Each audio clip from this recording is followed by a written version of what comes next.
take and we'll unload people. See these platforms over here?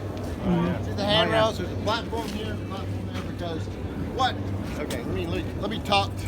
Sorry, got me all. All right, so this is launch 2 over here.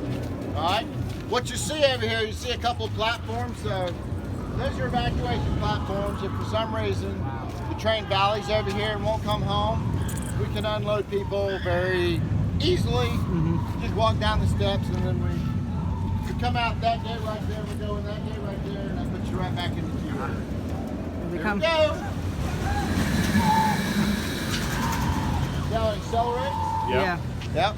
It goes from 30 miles an hour to 50 miles an hour. So it's only a 20-mile differential, 20-mile-an-hour differential here. That's why it has to get a running start into it, because it doesn't have quite enough power here to go from a dead stop and get you all the way to where you have to go. So you said like if it stops over there, it'll kind of go back over there? Yeah. Back up?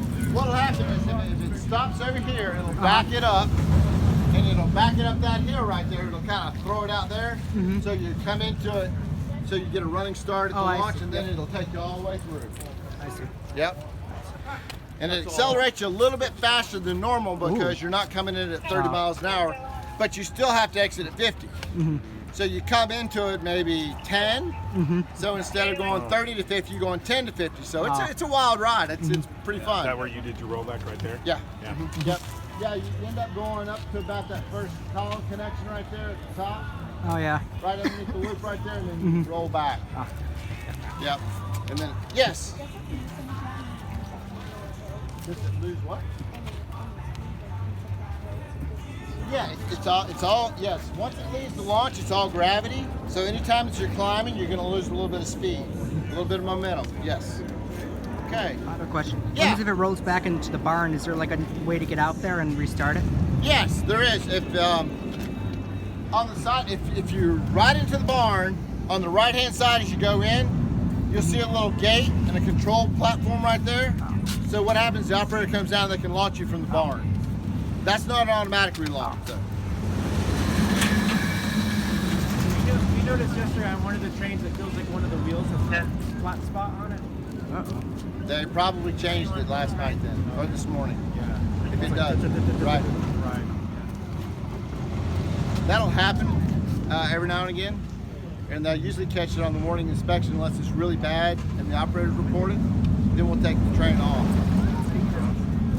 and either change it then, or we'll just wait until the morning. Does the launch speed go off of the train before? Like, No, the launch speed does not. What happens is the sensors on the track actually measure the speed of the train that's there and compensates for it that way. Because it's measuring about every 2.5 inches. It knows exactly where the train is, and with the fiber optic network, it's really fast. It uses Hall sensor, so if you can't probably see underneath the train. Well, you can when it rolls, but you'll see a red and a blue rectangle under. Those are the permanent magnets on the bottom of the train, and then these coils are energized. So this is what gets energized. These permanent magnets react with it. So it's pretty cool. And it's got to know exactly where the train's at, or it doesn't work. So if you've got a North Pole and you're trying to affect it like you would a South Pole, it just sits there and vibrates, doesn't go anywhere. So, yes.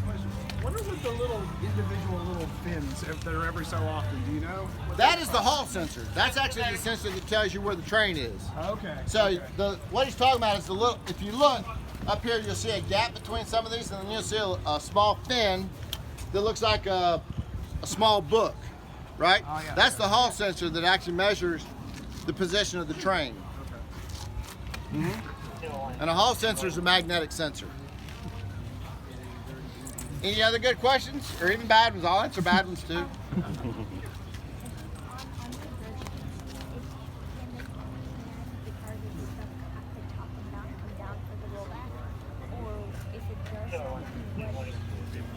Do you really want me to answer that question?